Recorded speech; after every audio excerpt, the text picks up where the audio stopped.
నమస్తే, నేను Kavitha. Welcome to I dream news and నిజాలు. మేక్ అమెరికా గ్రేట్ అగైన్ అనేటువంటి నినాదంతో ట్రంప్ మరోసారి అమెరికా ప్రతాపాన్ని చూపించబోతున్నారు. ఇరాన్ని అతి త్వరలో తేల్చుకోండి, లేకపోతే అసలేమీ మిగలదు అనేటువంటి క్యాప్షన్ కూడా. ఇరాన్ ముందు 5 ప్రతిపాదనల్ని డొనాల్డ్ ట్రంప్ పెట్టాడు. అదే 5 ప్రతిపాదనల్ని ఇరాన్ తిప్పికొడుతూ తను ఇంకొక 5 ప్రతిపాదనల్ని అమెరికా ముందుంచింది. ఇది ఎప్పుడు క్లోజ్ అవుతుంది, నిజంగానే ఒక కంక్లూడింగ్ పాయింట్ అనేది ఉంటుందా లేదా? మనతో పాటుగా ఉన్నారు సీనియర్ జర్నలిస్ట్ సురేష్ కొచ్చతిరి గారు. సార్ నమస్తే. సో ఇప్పటికి ఆల్మోస్ట్ 80 days అవుతోంది. ఒక స్టాండ్ స్టిల్ సిచ్యువేషన్ ఉంది. కాకపోతే ప్రపంచంలో అంత క్రైసిస్ అనేది కనిపిస్తూ ఉన్నప్పుడు హార్ముజ్ స్ట్రైట్కి సంబంధించి ఇరాన్ అండ్ అమెరికా రెండు అదే లాగర్ హెడ్స్ అంటారు, అలాంటి సిచ్యువేషన్లో ఉన్నాయి అంటే నెక్స్ట్ ఏం జరుగుతోంది సార్? నిన్న రాత్రి president Trump and Israeli prime minister Benjamin Netanyahu 30 నిమిషాలు మాట్లాడారు.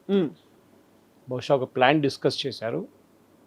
ఆపరేషన్ స్లెడ్జ్ హ్యామర్, ఇది అమెరికా వైపు నుంచి ఉన్న పేరు. ఎందుకంటే వాళ్ళ ఒక యుద్ధం అయిపోయింది, ఎపిక్ ఫ్యూరీ ఈజ్ ఓవర్. కానీ ఇజ్రాయెల్ ఇంకా రైజింగ్ లైన్ ఆపలేదు, వాళ్ళు సీజ్ ఫైర్ చెప్పలేదు వాళ్ళు ఇక్కడ. సో ఇజ్రాయెల్ కూడా మొదలు పెడతారు. ప్రాబ్లం ఎక్కడ వచ్చిందంటే, ఒకటి అమెరికా దగ్గర ఆయుధాలు లేవు. వాళ్ళు ఉన్న పేట్రియట్ మిసైల్స్ కానీ థాడ్ కానీ ఈవెన్ చాలా మటుకు వాళ్ళ లోవర్ ఎండ్ మిసైల్స్ కూడా వాడుకున్నారు. క్రూజ్ మిసైల్స్ చాలా వాడుకున్నారు. ఇప్పుడు వాళ్ళ దగ్గర ఆయుధాలు కొంచెం తక్కువ పడ్డాయి. దానికోసం వాళ్ళు ఈ 2-3 వారాలు వెయిట్ చేసి కావాలంటే ఆయుధాలు తెప్పించుకున్నారు. మీకు గుర్తుంటుంది, తైవాన్ కొన్ని ఆయుధాలు పంపించాలి ఉండే పోయిన వారం, అది కూడా ఆపిపెట్టారు. Not because of any China reason, దానికి కారణం ఇది. ఇప్పుడు యూఎస్కి అర్జెంటుగా ఆయుధాలు కావాలి, దానికి ఉన్న వాళ్ళ దగ్గర ఆయుధాలు తక్కువ పడ్డది. సో దాన్ని ఇప్పుడు రిలీజ్ చేశారు మొన్న. సో బహుశా ఇంకొక 24 గంటల లోపల ఇరాన్ మీద ఒక పెద్ద అటాక్ జరగబోతుంది. దానికి 2-3 మేజర్ కారణాలు ఉన్నాయి. ఒకటి, 5 ప్రతిపాదనలు అక్కడ ఇక్కడ పంపిస్తున్నా, అదేం కాదు, అది nothing is will happen. Because Iran అడుగుతుంది, యూఎస్ ఇస్తున్న రెండు వైపు నుంచి డిఫరెంట్ ప్రపోజల్స్ అనమాట. ఇరాన్ ఏమో మేము న్యూక్లియర్ వెపన్స్ ఆపము, ఎన్రిచ్మెంట్ ఆపం, మేము మీకు 400 కిలోలు మా యురేనియం మీకు ఇవ్వము, మా దగ్గరే ఉంటుందని అన్నీ చెప్తారు. అదే టైంలో మా మీద చేసిన డెమాలిషన్స్ కానీ మా మీద చేసిన బాంబింగ్లో డబ్బులు ఇవ్వాలి దానికన్నా. US said nothing doing. మా అసెట్స్ రిలీజ్ చేశారు, నథింగ్ డూయింగ్ అన్నారు. సో ఇరాన్ ఏం అడిగారు, యూఎస్ నో అని చెప్పారు. అదే టైంలో యూఎస్ అడుగుతుందా కూడా ఇరాన్ నో అంటున్నారు. కానీ మీరు చెప్పిన మాటకి strait of Hormuz big point. So నిన్న ఒక మేజర్ టర్నింగ్ పాయింట్ వచ్చింది, అది మీడియాలో రిపోర్ట్ చేయలేదు. Iran senior security council chairman నిన్న ఒక కొటేషన్ ఇచ్చాడు. అంటే మన దాంట్లో సుపారీ అంటారు మనం. President Trump, Benjamin Netanyahu and chief of staff Admiral Caine, వీళ్ళు ముగ్గురిని, అంటే సెంట్కామ్ చీఫ్ ఆయన్ని, వీళ్ళు ముగ్గురిని చంపాలని చెప్పేసి ఒక సుపారీ ఇచ్చారు. చాలా పెద్ద అమౌంట్ అది. సో వీళ్ళు ముగ్గురిని, ఎందుకంటే వాళ్ళ సుప్రీం లీడర్ ఖమేనీని చంపిన మనుషులు వీళ్ళు ముగ్గురు. సో వీళ్ళ మీద చర్యలు ఉండాలి, ఎవరు చేస్తారో వాళ్ళకి ఇన్ని కోట్లు, ఐ థింక్ 500 కోట్లు ఎంతో ఇస్తున్నారు. చాలా పెద్ద అమౌంట్ అది. ఇది యుఎస్ నోట్ చేసుకున్నారు, కానీ ఇంటర్నేషనల్ మీడియాలో ఇది ఎక్కువ రాలేదు. అమెరికన్ మీడియాలో వచ్చింది, ఇజ్రాయేలీ మీడియాలో వచ్చింది, కానీ అరబ్ మీడియాలో ఎక్కడ దీని గురించి మాటలు రావట్లేదు బయట. సో బహుశా that was the last straw on the camels back అంటారు. యుఎస్కి ఇప్పుడు ఒక ఎక్స్క్యూజ్ వచ్చేసింది, మా మీద వీళ్ళు కావాలని చెప్పి ఒక కొటేషన్ ఇచ్చారు, మాకు సుపారీ ఇచ్చారు మా లీడర్స్ మీద, మా ప్రెసిడెంట్ మీద, ఇజ్రాయేలీ ప్రైమ్ మినిస్టర్ మీద, అండ్ అది కాకుండా సెంట్కామ్ చీఫ్. సో డెఫినెట్గా అమెరికా రియాక్ట్ అవుతారు. ఎందుకంటే ప్రెసిడెంట్ ట్రంప్కి ఇప్పుడు తెలిసిపోయింది ఈ టాక్స్ అనేది ఎక్కడ వెళ్ళదు. పాకిస్తాన్ ఏం చేశారంటే ఇరాన్ వైపు నుంచి టైం 1 వారం, 2 వారాలు, 3 వారాలు పోస్ట్పోన్ చేసుకుని పోయారు, ఏం కాలేదు. ఈ యుద్ధం అదే రోజు ఎప్పుడు ఆపారో అదే రోజు చేసుకుంటే బాగుంటుండే, కానీ చేసిన చాలా పెద్ద తప్పని ఇప్పుడు తెలిసిపోయింది ప్రెసిడెంట్ ట్రంప్కి. అది కాకుండా ఇంకోటి, నిన్న యుఏఈ న్యూక్లియర్ ప్లాంట్ మీద ఇరాక్ నుంచి బహుశా ఒక అటాక్ జరిగింది. ఇరాన్ నుంచి రాలేదు అది మిసైల్స్, ఇరాక్ వైపు నుంచి వచ్చింది. ఈవెన్ సౌదీ అరేబియా మీద కూడా అటాక్ జరిగింది నిన్న. దాంట్లో ఇరాక్ న్యూక్లియర్ ప్రాజెక్ట్ పక్కన ఒక జనరేటర్ మీద కొట్టారంట. IAEA, that is International Atomic Energy Agency, వాళ్ళు రేడియేషన్ మానిటర్ చేస్తారు. వాళ్ళు అన్నారు as of now this no radiation. So బహుశా అది మెయిన్ ప్లాంట్కి ఎఫెక్ట్ కాలేదు, కానీ జనరేటర్ ఒకసారి ఆగిపోతే కూలింగ్ ఆగిపోతుంది మెయిన్ టవర్లో, which is a dangerous thing. Meltdown జరగవచ్చు, చెర్నోబిల్లో జరిగినట్లు జరగవచ్చు. సో అందరూ భయపడ్డారు, చుట్టుపక్కల అన్ని దేశాలు భయపడ్డారు. ఇప్పుడు ఈవెన్ సౌదీ అరేబియా కండెమ్ చేశారు. ఎందుకంటే దీని impact Iraq nuclear plant UAE nuclear plant UAE మీద ఒక్కటే కాదు, చుట్టుపక్కల ఒక 500 కిలోమీటర్ దాకా ఉన్న అన్ని దాని మీద ఇంపాక్ట్ ఉంటుంది. సో ఇమీడియట్గా ఇప్పుడు ఒక యాక్షన్ తీసుకోబోతున్నారు. బహుశా యుఏఈ కూడా దీంట్లో దిగుతారు యుద్ధంలో.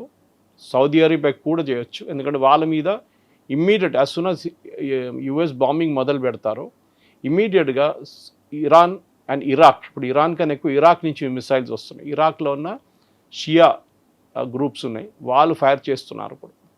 సో అమెరికన్ అసెట్స్ మీద కూడా దాడి జరగవచ్చు. సో నెక్స్ట్ 24 అవర్స్ చాలా క్రూషియల్గా ఉండిపోతుంది. ఆపరేషన్ స్లెడ్జ్ హ్యామర్ ఎప్పుడు ఎట్లా ఎక్కడ మొదలు పెట్టాలని ప్రెసిడెంట్ ట్రంప్ డిసైడ్ చేస్తారు. Netanyahu is ready. ఆయన సెక్యూరిటీ కౌన్సిల్ మీటింగ్ జరిగింది నిన్న, యాజ్ వీ స్పీక్. ఒక 3 గంటల ముందు ఒక సెక్యూరిటీ కౌన్సిల్ మీటింగ్ జరిగింది.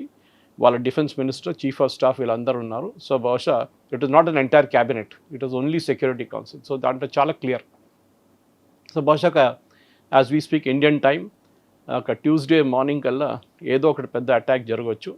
And this will be a fight to the finish. ఎందుకంటే తెలిసిపోయింది ప్రెసిడెంట్ ట్రంప్కి ఇంకా ఇది ఎక్కడ ఆగదు, ఇది ఓన్లీ టాక్ అని చెప్పి పాకిస్తాన్ ఆడిన పెద్ద ఒక గేమ్ ఇది, ఇంకా దీన్ని ఆపలేరు ఎక్కువ రోజులు అని చెప్పి డిసైడ్ చేయబోతున్నారు. కాకపోతే ఇప్పుడు మళ్ళీ చర్చల కోసం భారత్ లాంటి కంట్రీస్ కూడా ఇంటర్వ్యూన్ అవుతే బాగుంటుందేమో అనేటువంటి అనాలిసిస్లు ఇవన్నీ కూడా వినిపిస్తున్నాయి. ఆ తర్వాత యునైటెడ్ నేషన్స్లో కూడా దీనికి సంబంధించినటువంటి ఒక ప్రస్తావనని భారతదేశం తీసుకొచ్చింది. మన దగ్గర కూడా క్రైసిస్ మొదలైంది అనుకున్నప్పుడు ప్రపంచ దేశాల్లో ఒక కదలిక అనేది రావాల్సి ఉండే, అంతలా రాలేదు. ఎక్కడికక్కడ వాళ్ళ క్రైసిస్ని ఫేస్ చేస్తూ ముందుకెళ్తున్నారు, అడ్జస్ట్మెంట్లు అవుతున్నాయి. కానీ మెయిన్ ఏదైతే అక్కడ ఇష్యూ అనేది ఉందో దాన్ని సార్ట్ అవుట్ చేయడానికి ముందుకెందుకు ఎవరు కదలట్లేదు అసలు? దానికి చాలా కారణాలు ఉన్నాయి. ఒకటి, ఇరాన్ ఏం చేస్తారో అని ఒక భయం ఉంది అందరికీ, especially Kuwait, Bahrain, Qatar. Saudi Arabia కొంచెం దూరం ఉంది, యుఏఈ కూడా కొంచెం దూరం ఉంది. సో ఈ దేశాలు, ఈ పక్కనున్న 3 చిన్న దేశాల మీద మ్యాక్సిమం అటాక్స్ జరగవచ్చు నెక్స్ట్ 24 అవర్స్లో. అదొక భయం ఉంది. స్ట్రెయిట్ ఆఫ్ హార్మూజ్ ఓపెన్ చేయడం అన్నిటికంటే పెద్ద ప్రయారిటీ. అది ఓపెన్ చేయాలంటే యుఎస్ నేవల్ అసెట్స్ అటాక్ చేయాల్సి వస్తుంది. అది ఇక్కడ గల్ఫ్ ఆఫ్ ఒమాన్లో ఉన్నారు. వాళ్ళ దగ్గర ఇప్పుడు 2 ఎయిర్క్రాఫ్ట్ క్యారియర్లు ఉన్నాయి. జెరాల్డస్ ఫోర్డ్ హెస్ గాన్ బ్యాక్, అది యుఎస్ చేరుకుంది. అది వాళ్ళ దగ్గర 2 ఎయిర్క్రాఫ్ట్ క్యారియర్ స్ట్రైక్ గ్రూప్స్ ఉన్నారు. బహుశా ఒక 24 చిన్న ఫ్లోటీలా ఉండొచ్చు. దాంతో సరిపోతుంది వాళ్ళకి అటాక్ చేయడానికి. టామహాక్ క్రూజ్ మిసైల్స్ కావాలి. టామహాక్ కొంచెం తక్కువ క్వాంటిటీలో ఉంది అమెరికా దగ్గర. బహుశా ఇవాళ రేపట్లో they will get all the replenishments. ఒకసారి మొత్తం వచ్చిన తర్వాత ఒక అటాక్ జరగవచ్చు. ప్రెసిడెంట్ ట్రంప్ చైనాకి వెళ్ళారు.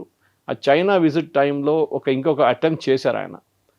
జీ జిన్పింగ్తో మాట్లాడి స్ట్రెయిట్ ఆఫ్ హార్మూజ్ అని ఓపెన్ చేపియండి అని చెప్పేసి.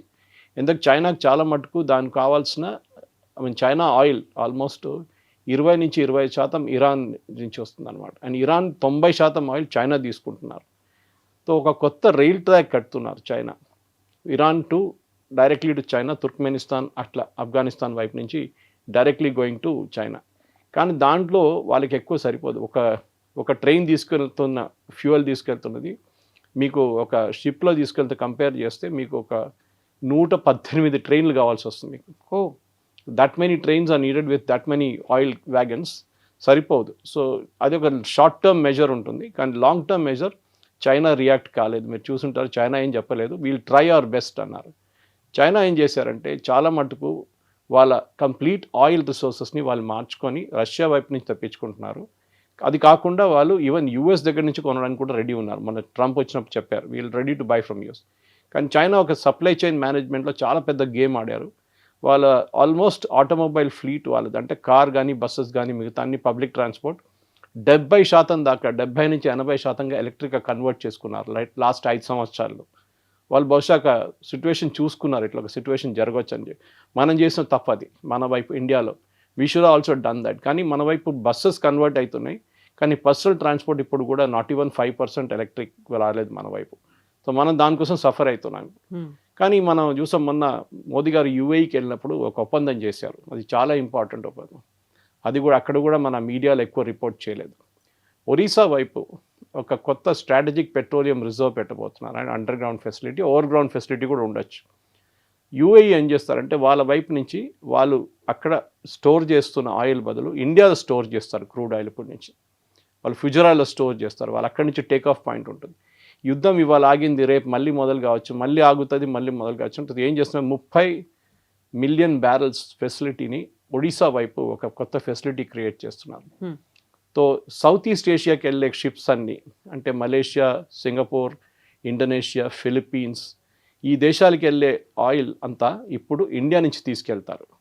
So they will go to India, collect and go off from there. And రెగ్యులర్గా యూఏ దీన్ని రిప్లెనిష్ చేస్తుంటారు. మనకు కూడా కావాల్సింటే అప్ టు 5 మిలియన్ బ్యారెల్స్ మనం దాని నుంచి తీసుకోవచ్చు. బెస్ట్ పార్ట్ దీనికి యూఐ రెంట్ కడతారు మనకి. ఓకే, మెయింటెనెన్స్ అండ్ రెంట్ మనకి ఇస్తారు. మనం వైపు నుంచి బహుశా ఇండియన్ ఆయిల్ దాన్ని మెయింటైన్ చేయబోతున్నారు కంప్లీట్గా. ఇదొక పెద్ద మూవ్. ఎందుకంటే మనం అనుకున్నది మోదీ గారు వెళ్ళారు 3 గంటలు ఏం చేశారని చెప్పి. ట్రంప్ చైనాకి వెళ్ళారు కానీ ఒక్క ఒప్పందం కూడా కరెక్ట్గా చేయలేదు. మోదీ గారు వెళ్ళినప్పుడు 7 ఒప్పందాలు చేశారు. 12 అని చెప్తున్నారు, దాంట్లో 5 సీక్రెటివ్ ఉన్నాయి, డిఫెన్స్ ప్యాక్స్ ఉండొచ్చు. అది సో ఇండియా వైపు నుంచి ఒక డిఫెన్స్ అవుట్పోస్ట్ యూఏఈలో మెయింటైన్ చేయబోతున్నారు ఈ యుద్ధం అయినాక. బేసిక్లీ నేవల్ అవుట్పోస్ట్ ఉండొచ్చు. అది కాకుండా ఒక చిన్న యాంటీ మిసైల్ థ్రెట్ కోసం ఒకసారి ఇజ్రాయెల్ అక్కడి నుంచి జరిగిన తర్వాత ఇండియా ఇజ్రాయెల్ని రీప్లేస్ చేయబోతున్నారు. ఎందుకంటే మొన్న ఇరానియన్ ఫారెన్ మినిస్టర్ ఢిల్లీకి వచ్చినప్పుడు బ్రిక్స్ మీటింగ్లో పెద్ద గొడవ జరిగింది. ఒక రెజల్యూషన్ ఉండే దీన్ని వ్యతిరేకించే అమెరికన్ అటాక్స్, కానీ దాన్ని చాలా మటుకు బ్రిక్స్ కంట్రీసే అపోజ్ చేశారు. ఆ రెజల్యూషన్ పాస్ కాలేదు. అప్పుడు ఇరాన్ చెప్పారు, యుఏఈ కూడా అదే మీటింగ్లో ఉన్నారు, యుఏ ఫారెన్ మినిస్టర్. ఆయనకు వార్నింగ్ ఇచ్చారు, మీరు ఇజ్రాయెల్ని మీ దగ్గర పెట్టుకుంటే మేము మిమ్మల్ని రిపీటెడ్గా కొడతాం మేము అని చెప్పేసి.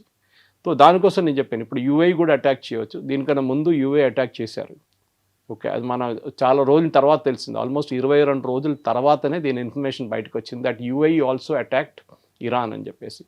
సో బహుశా సౌదీ అరేబియా కూడా చేయవచ్చు ఇప్పుడు. కానీ బహ్రెయిన్, కువైత్ నేను చెప్పాను చూడండి, Qatar they will not do. వాళ్ళకి భయం ఉంది, ఇరాన్ అంటే భయపడతారు వాళ్ళు కొంచెం. ఇది ఇప్పుడున్న పరిస్థితి చాలా వాలటైల్ సిచ్యువేషన్ కవిత గారు. బహుశా యుద్ధం మొదలైనప్పుడు ఎట్లా ఉండే అదే సిచ్యువేషన్ తిరిగి వస్తున్నాం. కానీ ఇప్పుడు టిపికలీ హిందీలో చెప్తారు చూడండి, ఆర్ఆర్ పార్, it is going to be fight అంతే, ఫినిష్ ఇట్ విల్ బి. ఎందుకంటే ఇంకా ఎక్కువ రోజులు దీన్ని తీసుకెళ్ళాం. ప్రెసిడెంట్ ట్రంప్ చాలా మటుకు పొలిటికలీ సఫర్ అవుతున్నారు యూఎస్లో. ఆయన రేటింగ్ 78% పడిపోయింది. ఇవాళ ఎలక్షన్ జరిగితే, మిడ్ టర్మ్ పోల్స్ ఇవాళ జరిగితే రిపబ్లికన్ పార్టీ కంప్లీట్గా వైప్అవుట్ అయిపోతారు యూఎస్లో.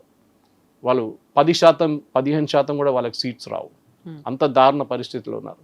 So president Trump has reach the end of his patience. చెప్పారు చూడండి నిన్న ట్వీట్ చేసినప్పుడు, time is of the essence. So that is the indication that next ఒక వారం 10 రోజులు I think it will be a fight to the finish. ఇరాన్ని mostly probably finish చేసేస్తారు వాళ్ళు. బట్ ఇంత అయినప్పుడు కూడా ఇరాన్ చాలా అగ్రెసివ్గా వెళ్తుంది. ఇప్పటిదాకా కేవలం స్ట్రైట్ ఆఫ్ హార్మూజ్ నుంచి కావాల్సినటువంటి క్రూడ్ ఆయిల్ వీటన్నిటి మీదే కాదు, అండర్ గ్రౌండ్లో ఉన్నటువంటి కేబుల్ని మీద కూడా మేము అటాక్ చేస్తాము అనేది, దానికి సంబంధించి నిర్వహణ బాధ్యతలు మాకు ఇవ్వండి, లేకపోతే కంప్లీట్గా అటాక్ చేస్తాము అంటే ఇప్పటిదాకా మనం చూసిన క్రైసిస్ కంటే కూడా ఇంకా ఎక్కువ క్రైసిస్ అనేది రాబోతోంది. కేబుల్ కనెక్షన్ అయిందంటే ఇంటర్నెట్ కూడా పనిచేయడం మానేస్తుంది, కమ్యూనికేషన్స్ పోతాయి, శాటిలైట్ మీద ఎఫెక్ట్ పడుతుంది. ఇవన్నీ ఇంత మ్యాసివ్గా ఇంపాక్ట్ అనేది ఉండబోతోంది అనుకున్నప్పుడు అదే మాట వస్తుంది. నెక్స్ట్ ఏం జరగబోతోంది మళ్ళీ? ఈ కేబుల్స్, మీరు చెప్పిన కేబుల్స్ అన్ని వెస్ట్ ఏషియా వైపు వెళ్తుంది, that terminating in west Asia. So వాళ్ళ మీద ఇంపాక్ట్ ఉంటుంది.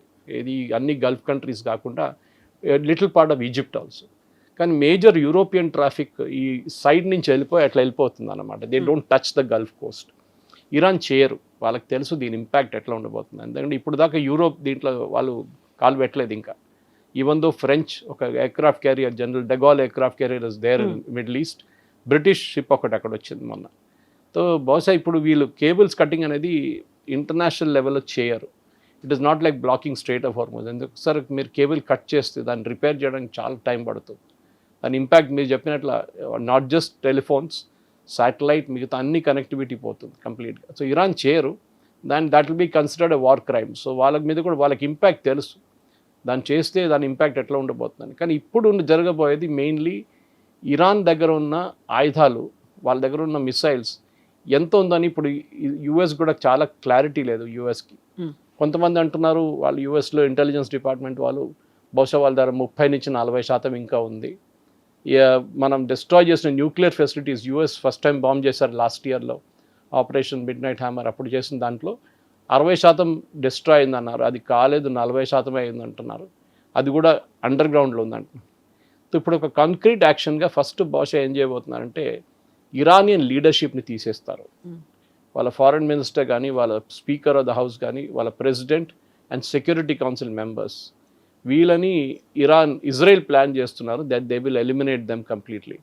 ఒకసారి ఆ లీడర్షిప్ లెవెల్ ఎలిమినేట్ అయితే వాళ్ళ దగ్గర డెసిషన్ మేకింగ్కి ఎవరు ఉండరు అని ఒక ఒక ఒక అనాలిసిస్కి వచ్చారు ఇజ్రాయెల్. యుఎస్ కాదు, ఇజ్రాయెల్ వచ్చారు.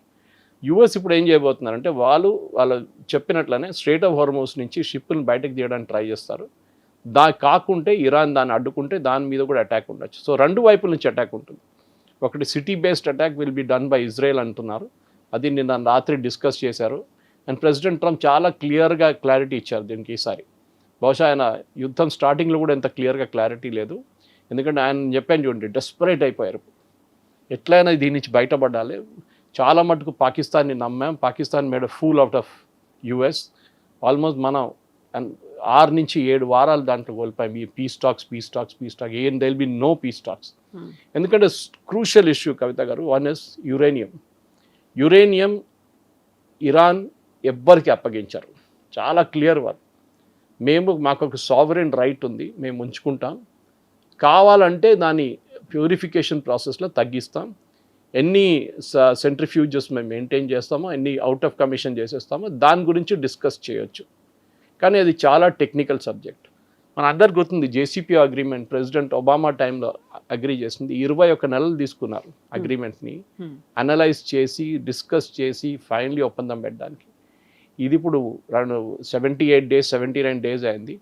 ఈ టైంలో ఇది డిస్కస్ చేయలేరు. ఇది చాలా డీటెయిల్గా డిస్కస్ చేయాలి. సో ఫస్ట్ స్టెప్ ఏం చేస్తారంటే, అఫ్కోర్స్ బెంజమిన్ నెటన్యాహు CBS 60 Minutesలో చాలా క్లియర్గా చెప్పారు. ఆ రోజు అడిగారు, ద ఇంటర్వ్యూర్ ఆస్క్డ్ హిమ్, మీరు యురేనియం ఏం చేస్తుంటే మేము వెళ్ళి తీసుకుంటామన్నారు ఆయన. అంత ఈజీని అడిగారు. That we know how to do it. So బహుశా ఇజ్రాయెల్ అండ్ యుఎస్కి తెలుసు అది ఎక్కడుంది అనేది. ఆ ఆపరేషన్ మేబీ అ జాయింట్ ఆపరేషన్. ఎందుకంటే మన నైజీరియాలో ఒక ఆపరేషన్ జరిగింది day before yesterday. ISIS second in command ఆయన నైజీరియాలో చంపారు. How did he land up in Nigeria is a big mystery. ఎందుకంటే ఆయన everybody assumed he was in Iraq. Okay, ఎందుకంటే తాలిబాన్ వచ్చిన తర్వాత వీరందరూ పారిపోయారు. ఐదర్ ఖత్తర్ ఆర్ ఇరాక్లో ఉన్న అనుకున్న మనిషి నైజీరియాలో దొరికింది మీకు. ఇజ్రాయెల్ ఏమో ఈ October 7th అటాక్ చేసిన one of the main commanders హమాస్ది ఒక్క సర్వైవింగ్ కమాండర్ ఉండే, ఆయన్ని మొన్న చంపేశారు. So the point is closing in అన్నమాట. And suddenly Iran will be the major point. ఇది 3, 4, 5 వారాలు ఈవెన్ 6 వారాల ముందు చేస్తే బాగుంటుండే. ఇంత ప్రాబ్లం మనకి ఎక్స్టెండ్ కాకపోతే షార్ట్ టర్మ్ షాక్ ఉంటుంది. ఆయిల్ ప్రైసెస్ పాసిబ్లీ ఇవాళ రేపటికి 110, 120 కూడా వెళ్ళొచ్చు. కానీ అది moment that operation is over, strait of Hormuz open చేశారనుకోండి, the oil prices will come down. కానీ రిఫైనింగ్ ఇంపాక్ట్ ఉంటుంది. అది మనం గుర్తుపెట్టుకోవాలి. భారతదేశంలో కూడా మనకి UAE వైపు నుంచి LNG కానీ PNG కానీ అండ్ క్రూడ్ UAE మనకు అష్యూర్ చేశారు ఫుజరా నుంచి. అది యాజ్ సూన్ యాజ్ ఈ స్ట్రెయిట్ ఆఫ్ హార్మోస్ ఓపెన్ చేస్తే మనం పికప్ చేసుకోవచ్చు. ఎందుకంటే ఒకసారి ఫుజరాలో వచ్చేస్తే we're not in strait of Hormuz anymore. మనం అక్కడి నుంచి పికప్ చేసుకోవచ్చు. వితౌట్ ఇరాన్ మన షిప్స్ మీద దాడి కూడా చేయరు అప్పుడు, బికాజ్ స్ట్రెయిట్ ఆఫ్ హార్మోస్ బయట ఉంది ఫుజరా. సో ఇది చాలా పెద్ద ఒక స్ట్రాటజీ. నేను మళ్ళీ I'm repeating, president Trump advisers కూడా అదే చెప్తున్నారు. ఈవెన్ రిటైర్డ్ అడ్మిరల్స్ చెప్తున్నారు, జనరల్స్ చెప్తున్నారు, మీరు ఎందుకు ఆపారు ఈ యుద్ధం? ఆ ఫస్ట్ ఫేజ్లోనే you should have finished off everything. అది ఎందుకు చేయలేదంటే పాకిస్తాన్ వచ్చి మేము పీస్ టాక్స్ చేస్తాం, ఇస్లామాబాద్ చేస్తాం, టాక్స్ చేస్తాం అన్నారు. Sheer waste of time. ఎప్పుడైనా ఒక యుద్ధంలో కవిత గారు ఒక బ్రేక్ తీసుకున్నప్పుడు అటాకర్ కన్నా ఎనిమికి బెనిఫిట్ ఉంటుంది. ఇది మనం గుర్తుపెట్టుకోవాలి. మన దగ్గర రాజశేఖర్ రెడ్డి గారు, I'm giving a very local equivalent. Rajasekhar Reddy గారు నక్సల్స్తోని చర్చలు జరిపారు హైదరాబాద్లో, మీకు గుర్తుంటుంది. రామకృష్ణ లాంటి వాళ్ళు ఓవర్గ్రౌండ్ వచ్చారు. ఏం జరిగింది దాని తర్వాత? ఆ నెల పాటు వాళ్ళు కంప్లీట్గా వాళ్ళ ఆయుధాలు ఆర్గనైజ్ చేసుకున్నారు, వాళ్ళ కమాండ్ సిస్టమ్స్ అంతా రీఆర్గనైజ్ చేసుకున్నారు. ఇమ్మీడియట్గా వైలెన్స్ పెరిగింది ఆ టాక్స్ కాగానే. అది ఇది సేమ్ థింగ్ ఇక్కడ కూడా జరిగింది. ఇరాన్తో ఇదే జరుగుతుంది. ఈవెన్ హమాస్కి ఏ రోజు వీళ్ళు సీజ్ ఫైర్ అని చెప్పారు, హమాస్ దాన్ని మళ్ళీ వాడుకున్నారు. ఇటువైపు హెజ్బుల్లా సేమ్ థింగ్ హ్యాపెండ్. మీరు ఒక నెల పాటు 2 నెలల పాటు వాళ్ళకి బ్రేక్ ఇచ్చినప్పుడు దే ఇమీడియట్లీ వాళ్ళ ఆయుధాలు కానీ వాళ్ళ కమాండ్ స్ట్రక్చర్స్ అంతా రీఆర్గనైజ్ చేసుకున్నారు. ఇది యుఎస్ చేసిన తప్పని యుఎస్ జనరల్స్ కూడా అంటున్నారు. ఇప్పుడు ఫార్మర్ డిఫెన్స్ సెక్రటరీ అంటున్నారు that we should not have given moment. మీరు లీడర్షిప్ని కొట్టారు చూడండి, దాని 3rd day 4th day you should have finished off the Iranian complete defence establishment. అది చేసిన తప్పు. బహుశా ఇంగ్లీష్లో అంటారు hindsight is an advance science అంటారు. అంతా అయిపోయినాక మనకి అనాలిసిస్కి చాలా మంది వస్తారు ముందుకు చెప్పడానికి. యా సో ఇప్పుడు హార్మోజ్ని ఓపెన్ చేస్తే అవుతోంది, అది క్లియర్ అయిపోతుంది. షార్ట్ టర్మ్ సర్వీస్ ఇవన్నీ మాట్లాడుకున్నప్పటికి కూడా మూడీస్ చెప్తున్న దాన్ని బట్టి చూస్తే నవంబర్ దాకా ఈ ఇంపాక్ట్ ఉండే అవకాశాలు ఉంది. అంటే లాంగ్ రన్లో అంటే ఇంక మనకి మినిమం ఒక 4-5 months అయినా ఇదే క్రైసిస్ సిచ్యువేషన్ అనేది కంటిన్యూ అవుతుంది. కాబట్టి అంత ఈజీగా కంట్రీస్ దానికి ప్రిపేర్డ్గా ఉన్నాయి. ఇంకో 4-5 నెలలు లేకుంటే నవంబర్ కాకపోతే డిసెంబర్, ఈ ఇయర్ ఎండింగ్ అనేంత ప్రిపరేషన్ అనేది ఉందా కంట్రీస్కి? ప్రాబ్లం ఎక్కడ వస్తుందంటే రిఫైనింగ్ కెపాసిటీ మీద వస్తుంది. ఖతార్లో ఉన్న రిఫైనరీస్, ఇరాక్లో ఉన్న రిఫైనరీస్ కూడా కొట్టారు. అఫ్ కోర్స్ సౌదీ అరామ్కో మీద దాడి చేశారు, యుఐ ఫుజరా మీద దాడి చేశారు, ఖత్తర్ గ్యాస్ రిఫైనరీస్ మీద దాడి చేశారు. Problem is not crude, problem is refined. ఇండియాకి ఆ ప్రాబ్లం లేదు, ఎందుకంటే మన దగ్గర 2 పెద్ద రిఫైనరీస్ ఉన్నాయి. ఒకటి జామ్నగర్ దగ్గర ఉంది, ఇంకోటి అండ్ వీళ్ళది రష్యా తను ఉన్న టైప్ ఉన్న న్యారా అని చెప్పి మన దగ్గర ఇంకో పెద్ద రిఫైనింగ్ కెపాసిటీ ఉంది. జామ్నగర్ రిలయన్స్ వాళ్ళది ఈ నెల షట్ డౌన్ ఉండే వాళ్ళకి మెయింటెనెన్స్ కోసం. అది మినిమం 1.5-2 months తీసుకుంటారు మెయింటెనెన్స్. వాళ్ళు ఏమన్నారు, నయారాకి మెయింటెనెన్స్ నడుస్తుంది, వాళ్ళ మెయింటెనెన్స్ కాగానే we will start shut down. కానీ బహుశా ఇప్పుడు గవర్నమెంట్ ఆఫ్ ఇండియా ఇంటర్వెన్ అంటారు, ఇప్పుడు మీరు షట్ డౌన్ చేయకండి, కొంచెం ఇంకా 3-4 నెలలు నడిపియండి. ఎందుకంటే మీకు గుర్తుంటుంది కవిత గారు, దీనికన్నా ముందు రష్యా దగ్గర నుంచి మనం క్రూడ్ ఆయిల్ తీసుకొని మనం అదే క్రూడ్ ఆయిల్ని రిఫైన్ చేసి యూఎస్కి అమ్మాం మనం, ఈవెన్ యూరోప్కి అమ్మాం అండ్ ఈవెన్ యూక్రెయిన్కి అమ్మాం మనం. సో ఇండియా దగ్గర రిఫైనింగ్ కెపాసిటీ ఉంది, మన దగ్గర విశాఖపట్నం ఉంది, కొచ్చిన్ ఉంది, మన దగ్గర మ్యాంగ్లూర్లో ఉంది అండ్ ఆఫ్ కోర్స్ గుజరాత్ వైపు 3 ఉన్నాయి. సో ఇదన్నీ కలుపుకుంటే మనకి పెద్ద అడ్వాంటేజ్ ఉంటుంది. క్రూడ్ తెచ్చుకుంటే చాలు. కానీ కొన్ని దేశాల దగ్గర రిఫైనింగ్ కెపాసిటీస్ లేదు, చిన్న దేశాల దగ్గర రిఫైనరీస్ ఎక్కువ లేదు వాళ్ళ దగ్గర. ఈ రిఫైనరీస్ లేనప్పుడు ప్రాబ్లం ఏమవుతుందంటే క్రూడ్ ఆయిల్ ఎవరు రిఫైన్ చేస్తారు మీకోసం? రిఫైన్ చేయాల్సింది అట్ సోర్స్ ఓన్లీ చేయాల్సి వస్తుంది అనమాట. మీరు అక్కడి నుంచే పెట్రోల్ డీజిల్ తీసుకురావాల్సి వస్తుంది. మనకు ఆ ప్రాబ్లం లేదు, మనం ఇక్కడ తెచ్చుకొని ఎల్పిజిగా కన్వర్ట్ చేసుకోవచ్చు, పిఎన్జిగా కన్వర్ట్ చేసుకోవచ్చు, ఏదైనా చేసుకోవచ్చు. సో భారతదేశం మీద దాని ఇంపాక్ట్ ఎక్కువ రోజులు ఉండదు. కానీ ఇంటర్నేషనల్ క్రూడ్ ప్రైసెస్ 80-90 నడిమిట్లోనే ఉంటుంది, at least for the next 6 to 8 months అంటున్నారు. దానికి కారణం ఇది మన తప్పు కాదు, కానీ మన దాన్ని సఫర్ చేయాల్సి వస్తుంది అనమాట రిఫైనింగ్ కెపాసిటీ. కానీ మనం యుఐ చేసిన ఒప్పందంలో మోదీ గారు దాంట్లో డీటెయిల్స్ ఇవ్వలేదు, మనం ఎంత కొంటున్నాం అనేది. పాసిబ్లీ దాంట్లో ఒక డిస్కౌంట్ ఇస్తారు మనకి, 10-20% డిస్కౌంట్ ఉంటుంది యుఐ వైపు నుంచి. అది ఉంటే మనకి పెట్రోల్ ధరలు ఇప్పుడున్న ధరలు మనం మెయింటైన్ చేసుకుంటూ వెళ్ళొచ్చు, తగ్గదు. కానీ ఈ present rate V can continue. And ఇప్పుడున్న నష్టాలు 1,00,000 కోట్లు పర్ నెల నష్టాలు ఆయిల్ కంపెనీస్కి, హెచ్పిసిఎల్, బీపీసీఎల్, ఐఓసిఎల్ వీళ్ళు ముగ్గురు కలిసి 1,00,000 కోట్ల రూపాయలు లాక్స్ ఉంది. అది 50,000కి తీసుకురావచ్చు మనం. 50 నుంచి తర్వాత 2-3 నెలలు కానీ 40-30 దాకా తీసుకురావచ్చు. అండ్ ఒకసారి $70 per barrel వస్తే మనం బ్రేక్ ఈవెన్ అయిపోతాం. ఇప్పుడు యునైటెడ్ నేషన్స్ దగ్గరికి భారతదేశం వెళ్ళింది అనుకుంటే, ఇంతకాలం యునైటెడ్ నేషన్స్ ఏం చేసింది? నిజంగా తన దగ్గర పవరే ఉంటే యునైటెడ్ నేషన్ యాక్షన్లోకి ఎందుకు దిగలేదు? మనం ఎందుకు అక్కడ యునైటెడ్ నేషన్స్ దగ్గరికి వెళ్ళి ఒక కంప్లైంట్ చేయాల్సినటువంటి పరిస్థితి వచ్చింది? యునైటెడ్ నేషన్స్ ఒక ఫెయిలియర్, బిగ్గెస్ట్ బ్లండర్ అండ్ ఒక డిబేటింగ్ సొసైటీ. కానీ యునైటెడ్ నేషన్స్ అప్పుడప్పుడు పనికొస్తారు. మన ఇరాక్ వార్కి వెళ్తే అప్పుడు సద్దాం హుస్సేన్ మీద దాడి చేయడానికి తయారైనప్పుడు ప్రెసిడెంట్ జార్జ్ బుష్ ఆయన ఏం చేశారంటే యునైటెడ్ నేషన్స్కి వెళ్ళి అప్రూవల్ తీసుకున్నారు. దిస్ ఈజ్ సంథింగ్ అందరు అంటున్నారు, ప్రెసిడెంట్ ట్రంప్ కూడా బహుశా అది చేయాలి ఉండే అని. కానీ ఆయనకు భయం ఉండే చైనా అండ్ రష్యా దాన్ని వీటో చేస్తారో మనం భయం ఉండే అని ప్రెసిడెంట్ ట్రంప్. దానికోసం యుఎన్కి వెళ్ళి, అండ్ యుఎన్ ఆయనకి అసలు పట్టదు. ప్రెసిడెంట్ ట్రంప్ అంటారు ఇట్స్ అబ్సల్యూట్లీ యూజ్లెస్ బాడీ, ఏం పనికిరాని. కానీ యుఎన్ దగ్గర వెళ్ళి ఒకసారి ఒక స్టాంప్ కొట్టేసుకుంటే you get an international approval. మనం ఎందుకు వెళ్ళామంటే బేసిక్లీ మనం వెళ్ళలేదు ఎందుకని అడగొచ్చు ఎవరైనా రేపు, యునైటెడ్ నేషన్స్ మీరు ఎందుకు రాలేదు, ఒక రెజల్యూషన్ పాస్ చేస్తే కూడా ఏం కాదు, ఎవరు వినరు. ఇరాన్ వినరు, యుఎస్ వినరు, ఇజ్రాయెల్ పట్టించుకోరు, ఎవరు పట్టించుకోరు. కానీ ఒక డిప్లొమాటిక్ లెవెల్లో ఒక అప్రూవల్ తీసుకున్నట్లు ఉంటుంది. We have taken up. అది ప్రెసిడెంట్ బుష్ చేసిన పెద్ద అది. I mean you see that operation ఇరాక్లో జరిగినప్పుడు చాలా మటుకు that was mainly UN approved mission ఉండే. దానికోసం నేటోని తీసుకెళ్లారు. వెపన్స్ ఆఫ్ మాస్ డిస్ట్రక్షన్ ఉందని అక్కడ వెళ్ళారు, కానీ వెపన్ దొరకలేదు, మాస్ డిస్ట్రక్షన్ లేకుండే. Iraq became totally unstable after the Saddam Hussein చంపేశారు. ఇప్పుడు యుఎన్కి వెళ్ళింది మనం బేసిక్లీ ఒక ఏం చెప్తారు, ఒక okay we went to UN అని చెప్పొచ్చు అంతే. కానీ వాళ్ళ దగ్గర వెళ్ళి వాళ్ళు ఏం చేయలేరు యుఎన్. మనం చేయాల్సిన పని మనం చేసుకోవాలి, విచ్ ఇస్ బేసిక్లీ ఒక దేశం దగ్గర మనం ఒప్పందం పెట్టుకుంటే మనకి long term sanctions, long term benefit వస్తుంది. చాబార్ ఫోర్ట్ గురించి ఇరానియన్ ఫారెన్ మినిస్టర్ నిన్న మాట్లాడారు. ఇరాన్ దగ్గర డబ్బులు లేవు ఇప్పుడు, చాబహార్ పోర్ట్ డెవలప్ చేయడానికి ఇరాన్ దగ్గర ఉన్న ఆ పోర్ట్ మనకు అప్పగించారు వాళ్ళు. ఆ పోర్ట్ డెవలప్ చేస్తే మనం we can go right up to Tajikistan and Russia without going through Pakistan అన్నమాట, ఆఫ్ఘనిస్తాన్ కూడా. అది చాలా క్రూషియల్ మనకి. సో బహుశా ఈ కన్ఫ్యూజన్లో రేపు ఇరానియన్ రెజిమ్ పోయిందనుకోండి we should take over Chabahar immediately completely. ఎందుకంటే ఇప్పుడు యూఎస్ శాంక్షన్స్ మనకి ఈ జూన్లో ఎండ్ అయిపోతుంది. దానికన్నా ముందు మనం దానికి అప్రూవల్ తీసుకొని ఇఫ్ ఎక్స్టెండ్ ఇట్ మనకి చాలా పెద్ద అడ్వాంటేజ్ రాబోతుంది. అదే చాబార్ ఫోర్ట్ నుంచి we can setup A refuelling plant. అక్కడి నుంచి ఆయిల్ టర్మినల్గా డెవలప్ చేసుకోవచ్చు దాన్ని. అది చాలా పెద్ద పోర్ట్ అది. అక్కడ మనకి 2 బర్త్స్ అప్పగించారు వాళ్ళు, 2కి 4 చేసుకోవచ్చు మనం. చేసుకుంటే I think it will become a big ఇంకొక గల్ఫ్ ఆఫ్ ఇది ఏం చెప్తారు స్ట్రైట్ ఆఫ్ హార్మస్ నుంచి బయటకు వచ్చి we can really use Chabahar port. కానీ అన్నీ లింక్డ్ ఉన్నాయి కవిత గారు. మీరు అడిగిన ప్రశ్నకి స్టార్టింగ్ నుంచే ఇది first US bombing, Israel bombing, okay fine, దాని leadership elimination. Next strait of హార్మస్లో 1500 షిప్స్ అక్యుములేట్ పడి ఉన్నాయి. That is lying near the Persian Gulf. దీని అన్నింటి బయటికి తీసుకురావాలి.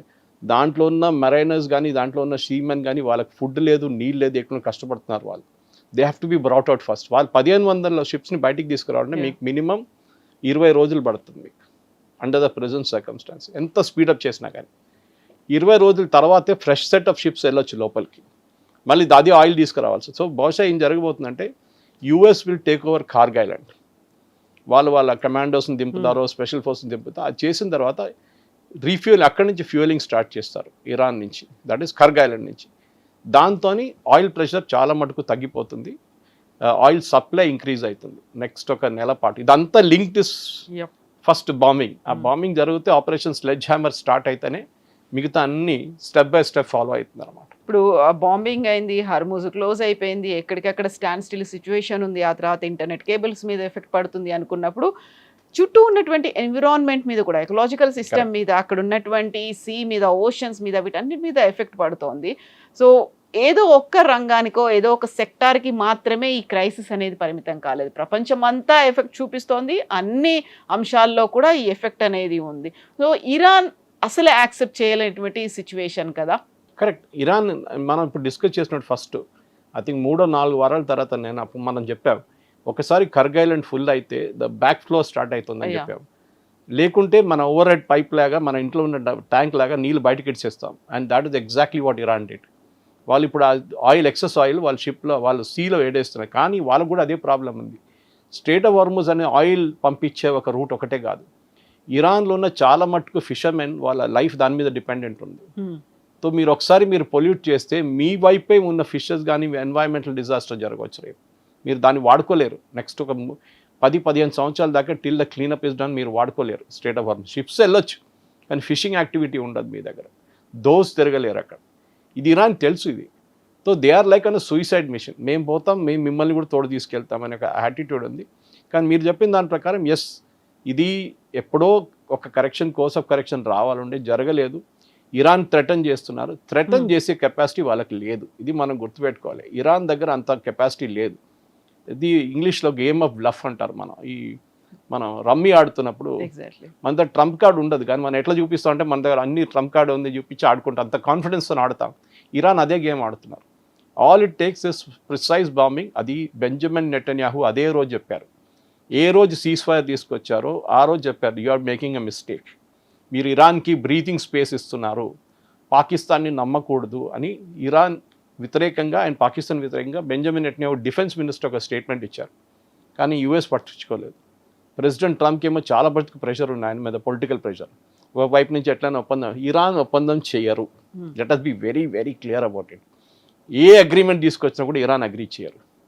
బహుశా ఇంకా బాంబింగ్ చేస్తే చాలా మటుకు వాళ్ళ కంప్లీట్ లీడర్షిప్ వైపౌట్ అయితే వాళ్ళ నెక్స్ట్ జనరేషన్ లీడర్షిప్ బహుశా వచ్చి ఓకే వి సరెండర్, మీరు ఏం కావాలంటే చేసుకోండి, మాకేమైనా మెసేజ్ రిలీజ్ చేస్తే మేము మా దేశం డెవలప్ చేసుకుంటా అంటారు. దానికి పాసిబ్లీ ఒక నెక్స్ట్ జనరేషన్ లీడర్షిప్ రావాల్సి వస్తుంది ఇరాన్లో. అదే మన నెక్స్ట్ ఒక 2-3 వీక్స్లో అది జరుగుతుంది బహుశా. Thank you so much sir. Thank you.